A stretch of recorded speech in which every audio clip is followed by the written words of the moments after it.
Assalamualaikum warahmatullahi wabarakatuh. Halo semuanya, perkenalkan saya Putri Syahinda dengan nomor induk mahasiswa 0704221017 dari Prodi Biologi Fakultas Sains dan Teknologi Universitas Islam Negeri Sumatera Utara. Jadi di video ini saya akan memaparkan materi tentang sistem sirkulasi darah. Oke, langsung saja tanpa berlama-lama. Sistem sirkulasi terdiri atas sistem vaskular darah dan sistem limfatik. Sistem vaskular darah terdiri atas beberapa struktur seperti berikut ini. Yang pertama yaitu jantung. Jantung yakni suatu organ yang berfungsi untuk memompa darah. Yang kedua, arteri.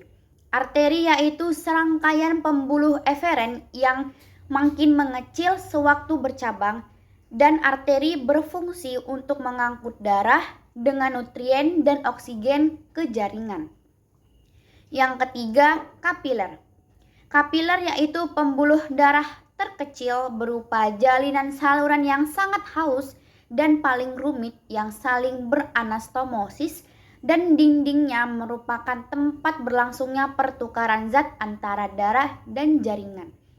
Yang keempat yaitu vena. Vena yang terbentuk dari penggabungan kapiler menjadi sistem saluran. Ukuran vena makin membesar sewaktu pembuluh ini mendekati jantung, yang sambil membawa darah ke jantung untuk dipompa kembali. Berikutnya yaitu sistem pembuluh limfe. Sistem pembuluh limfe berawal di kapiler limfe, yaitu saluran buntu yang beranastomosis untuk membentuk pembuluh-pembuluh yang semakin membesar. Pembuluh-pembuluh ini berakhir dalam sistem pembuluh darah yang bermuara ke vena-vena besar di dekat jantung. Nah, salah satu fungsi dari sistem limfatik yaitu mengembalikan cairan jaringan ke dalam darah. Permukaan dalam semua komponen sistem sirkulasi darah dan juga sistem limfatik dilapisi oleh selapis sel epitel gepeng yang juga disebut sebagai endotel.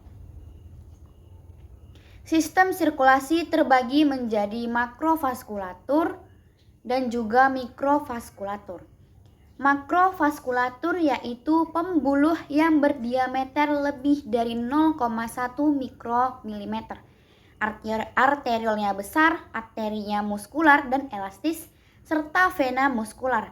Dan mikrovaskulatur yaitu arteriol kapiler dan venula pasca kapiler yang hanya terlihat di mikroskop. Mikrovaskulatur terutama sangat penting sebagai tempat terjadinya pertukaran antara darah dan jaringan di dalam sekitar keadaan normal dan pada proses peradangan. Pembahasan berikutnya yaitu jantung. Nah, semua pasti kenal yang namanya jantung. Jantung adalah organ berotot yang berkontraksi secara ritmis yang berfungsi untuk memompa darah melalui sistem sirkulasi. Jantung memiliki ventrikel kanan dan juga ventrikel kiri untuk memompa darah masing-masing ke paru-paru dan bagian tubuh lain. Sedangkan atrium kanan dan atrium kiri berfungsi untuk menerima darah dari masing-masing tubuh dan vena pulmonalis. Dinding keempat bilik jantung terdiri atas 3 lapisan utama atau tunika. Yang pertama, endokardium di dalam, miokardium di tengah, dan epikardium di luar. Endokardium terdiri atas lapis sel endotel gepeng yang berada di atas lapis tipis subendotel, jaringan ikat longgar yang mengandung serat elastin dan juga kolagen selain sel otot polos, di mana ia menghubungkan miokardium pada lapisan subendotel, di mana lapisan subendotel adalah lapisan selapis jaringan ikat yang sering disebut sebagai lapisan subendokardium, di mana lapisan tersebut mengandung vena, saraf, dan cabang sistem penghantar impuls jantung. Berikutnya yaitu miokardium. Miokardium adalah tunika yang paling tebal di antara jantung dan terdiri atas sel-sel otot jantung yang tersusun berlapis-lapis, di mana ia mengelilingi bilik-bilik jantung dalam bentuk pilihan-pilihan yang sangat rumit. Miokardium jauh lebih tebal di ventrikel ketimbang di atrium. Susunan sel-sel otot ini amat sangat bervariasi, sehingga pada potongan jaringan, sel-selnya tampak tersusun dalam berbagai arah. Selanjutnya, bagian luar jantung. Bagian luar jantung dilapisi oleh epitel selapis gepeng atau mesotel yang ditopang oleh selapis tipis jaringan ikat yang membentuk epikardium. Lapisan jaringan ikat longgar subepikardium mengandung vena, saraf, dan banyak adiposit. Epikardium dapat disetarakan dengan lapisan visceral perikardium, yaitu membran serosa tempat jantung berada. Di antara lapisan visceral atau epikardium dan lapisan parietal terdapat sejumlah kecil cairan pelumas yang berfungsi untuk memudahkan pergerakan jantung. Nah, di jantung terdapat katup. Katup jantung terdiri atas jaringan ikat fibrosa yang padat di pusat atau yang mengandung serat kolagen maupun elastis. Yang kedua sisinya dilapisi oleh lapisan endotel. Dasar katup sendiri melekat pada annulus fibrosus yang merupakan bagian dari skeleton fibrosa. Regio fibrosa yang padat ini di sekitar katup jantung menambatkan dasar katup dan merupakan tempat origo dan insersio serabut otot jantung. Jantung memiliki suatu sistem yang khusus, di mana sistem khusus ini berfungsi untuk membangkitkan stimulus ritmis yang tersebar di seluruh miokardium. Sistem ini terdiri atas dua nodus yang terletak pada atrium kanan, nodus sinoatrial atau SA atau disebut juga sebagai pacu jantung, dan nodus atrioventrikular atau AV, serta bekas atrioventrikular atau HIS. Nodus SA merupakan massa sel otot jantung yang termodifikasi dan berbentuk fusiform dengan miofibril yang lebih kecil dari sel otot yang berdekatan. Sel-sel nodus atrioventrikular serupa dengan sel nodus SA, tetapi juluran sitoplasmanya bercabang-cabang ke berbagai arah dan membentuk suatu jejaring.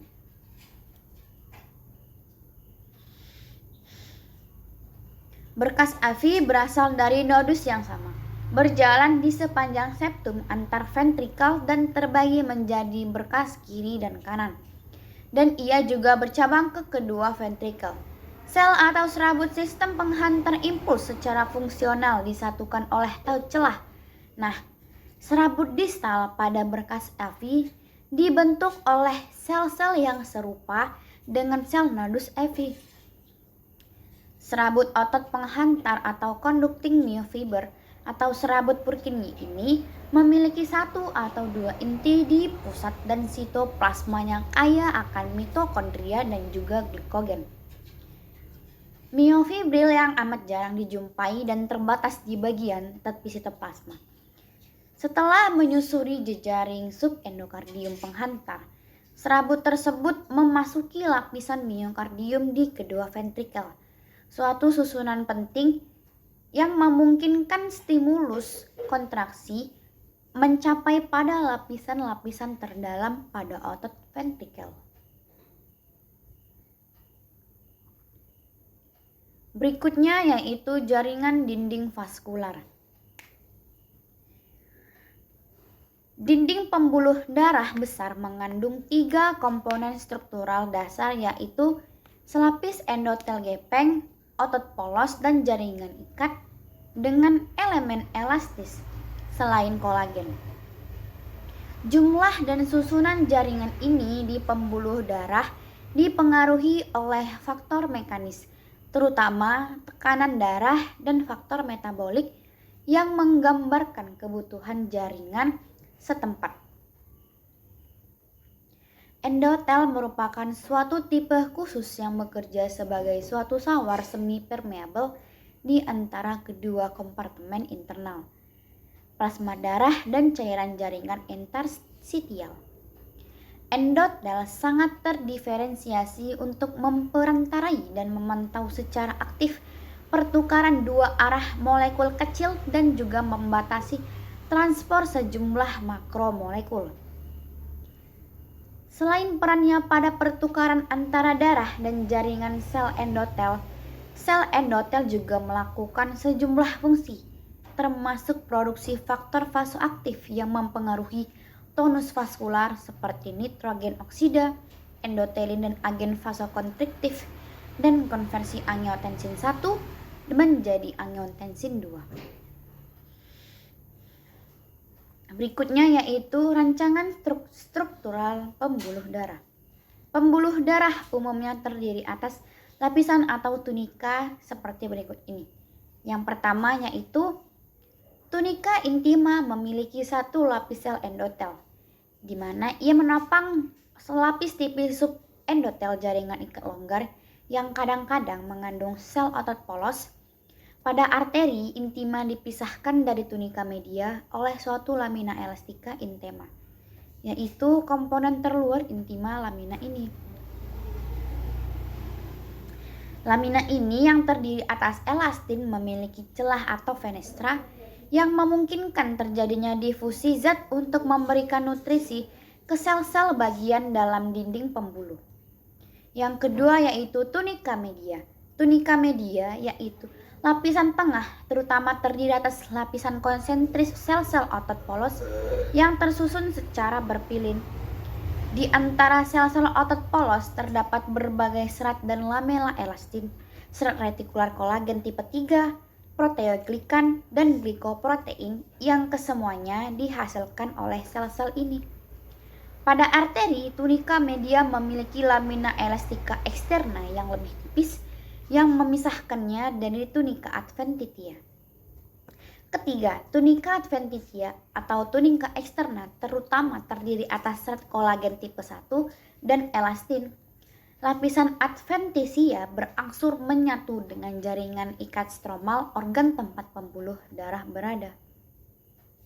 Pembuluh besar umumnya memiliki vasa vasorum yang berupa arteriol, kapiler atau venula yang bercabang-cabang di tunika adventitia dan tunika media bagian luar. Pembuluh darah besar disuplai oleh jejaring serabut saraf simpatis tak bermielin atau saraf vasomotor dengan neurotransmitter berupa norepinefrin. Pembuluh darah besar digolongkan secara umum berdasarkan tipe-tipe yaitu yang pertama ada arteri elastis besar. Arteri elastis besar membantu menstabilkan aliran darah. Arteri elastis mencakup aorta beserta cabang-cabang besarnya.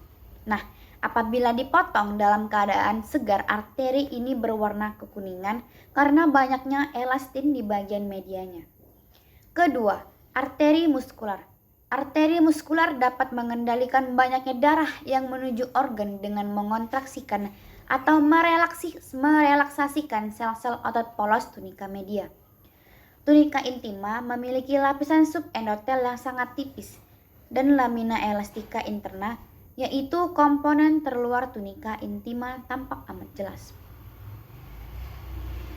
Tunika media dapat memiliki hingga 40 lapisan sel otot polos yang lebih mencolok dan berbaur dengan sejumlah lamela elastika. Berikutnya yaitu struktur sensorik arteri. Sinus karotikus adalah pelebaran kecil di karotis interna yang mengandung baroreceptor yang mendeteksi peningkatan tekanan darah. Tunika media di setiap sinus lebih tipis sehingga memungkinkan peregangan yang lebih besar saat tekanan darah meningkat. Nah, pada badan karotis adalah struktur yang kecil-kecil mirip ganglia atau paraganglia di dekat percabangan karotis komunis, di mana Percabangan ini mengandung kemoreseptor yang sensitif terhadap konsentrasi karbon dioksida dan oksigen yang terkandung di dalam darah. Berikutnya yaitu kapiler. Kapiler terdiri atas lapis sel endotel yang tergulung membentuk suatu saluran. Diameter rata kapiler bervariasi mulai dari 5 hingga 10 mikrometer dan panjang umumnya tidak melebihi 50 mikrometer. Secara bersama-sama, kapiler membentuk lebih dari 90% dari semua pembuluh darah dalam tubuh dengan panjang total yang mendekati 96.000 km atau 60.000 mil. Pada sel endotel secara fungsional bervariasi menurut pembuluh yang dilapisinya. Kapiler sering dianggap sebagai pembuluh pertukaran karena di tempat inilah O2, CO2, zat dan metabolit dipindahkan dari darah ke jaringan dan dari jaringan ke dalam darah. Mekanisme yang berperan pada pertukaran zat antara darah dan jaringan tidak sepenuhnya diketahui. Mekanisme tersebut bergantung pada jenis molekul dan juga pada karakteristik dan susunan struktural sel endotel di setiap tipe kapiler. Nah, pada umumnya sel-sel endotel membentuk atau berbentuk poligonal dan memanjang sesuai dengan arah aliran darah. Intinya, membuat bagian sel ini menonjol ke dalam lumen kapiler. Nah, pada sel ini terdapat sitoplasma. Sitoplasmanya mengandung sedikit aparatus Golgi kecil, mitokondria, ribosom bebas, dan beberapa sisterna retikulum endoplasma kasar. Kapiler sendiri dapat dikelompokkan menjadi 3 tipe, yang dimana ia bergantung pada kontinuitas sel endotel dan lamina eksterna. Yang pertama yaitu kapiler kontinu atau disebut juga somatik. Nah, kapiler kontinu ini memungkinkan pertukaran zat dan ditandai dengan kontinuitas khusus sel endotel di dindingnya. Kapiler ini merupakan jenis kapiler tersering dan ditemukan pada semua jenis jaringan otot, jaringan ikat, kelenjar eksokrin, dan juga jaringan saraf. Yang kedua, kapiler berfenestra. Kapiler berfenestra memungkinkan pertukaran molekul yang lebih luas melalui endotel dan juga ditandai dengan adanya fenestra sirkular kecil melalui sel endotel pipih yang amat sangat tipis. Yang ketiga yaitu kapiler sinusoid atau disebut juga kapiler diskontinu. Kapiler diskontinu atau kapiler sinusoid memungkinkan pertukaran makromolekul secara maksimal serta di antara jaringan dan darah serta memiliki karakteristik seperti sel endotel yang memiliki fenestra besar tanpa diafragma, sel dari suatu lapisan diskontinu dan terpisah satu sama lain oleh ruang yang lebar yang disebut lamina basal yaitu yang bersifat diskontinu. Berikutnya yaitu vena. Darah yang memasuki vena menerima tekanan yang sangat rendah dan bergerak menuju jantung melalui kontraksi tunika media dan kompresi eksternal dari otot sekitar dan organ lain. Nah, katup menonjol dari tunika intima untuk mencegah aliran balik darah sebagian besar vena berukuran kecil atau sedang, di mana vena tersebut biasanya berada sejajar dengan arteri muskular padanannya. Pembuluh vena besar yang berpasangan dengan arteri elastis di dekat jantung adalah vena besar. Vena besar memiliki tunika intima yang berkembang baik, tetapi tunika medianya relatif tipis dengan beberapa lapisan otot polos dan sejumlah besar jaringan ikat. Sebagian besar vena memiliki katup, tetapi katup tersebut paling mencolok di vena-vena besar. Katup terdiri atas pasangan lipatan semilunar tunika intima yang menonjol melalui bagian lumen. Katup tersebut kaya akan serat elastin dan dilapisi di kedua sisinya oleh endotel. Berikutnya yaitu darah. Darah adalah suatu jaringan ikat khusus dengan materi ekstrasel cair yang disebut plasma. Unsur berbentuk yang beredar dalam plasma adalah eritrosit atau sel darah merah, leukosit atau sel darah putih, dan trombosit atau keping-keping darah. Nah, darah merupakan suatu media pengangkutan yang mengangkut O2, CO2, metabolit, hormon, dan juga zat-zat lain ke sel di seluruh tubuh. O2 terutama terikat pada hemoglobin eritrosit, sedangkan CO2 diangkut oleh larutan dalam plasma sebagai CO2 atau HCO. Selain terikat pada hemoglobin, nutrien diangkut dari tempat absorpsi atau sintesisnya di usus dan residu metabolik dikumpulkan dari semua sel dan diangkut dari darah oleh organ ekskretorik atau organ pengeluaran.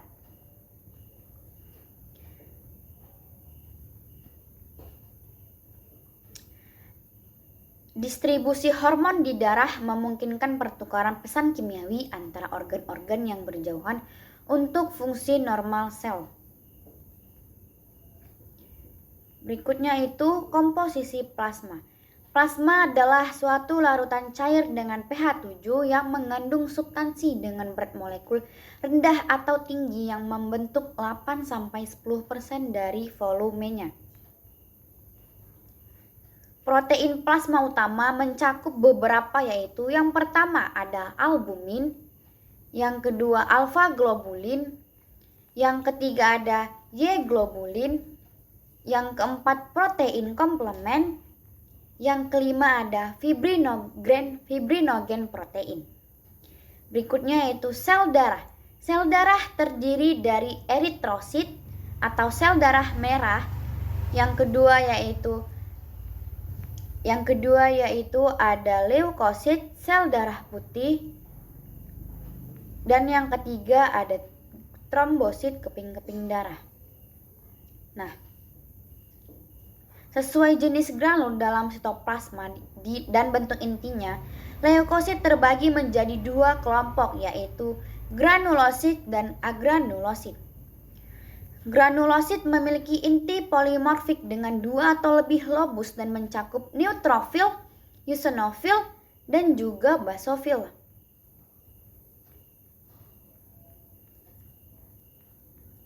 Sedangkan agranulosit tidak memiliki granul spesifik, tetapi sel ini mengandung granul azurofilik. Inti tersebut berbentuk bulat atau berlekuk. Komponen sel ini meliputi limfosit dan juga monosit. Trombosit sendiri berfungsi untuk mempermudah pembukuan darah dan juga membantu memperbaiki robekan atau kebocoran di dinding pembuluh darah yang mencegah kehilangan darah. Baiklah, sekian pemaparan materi dari saya mengenai sistem sirkulasi darah. Semoga materi yang saya jelaskan dapat bermanfaat dan menambah wawasan bagi teman-teman sekalian. Dadah!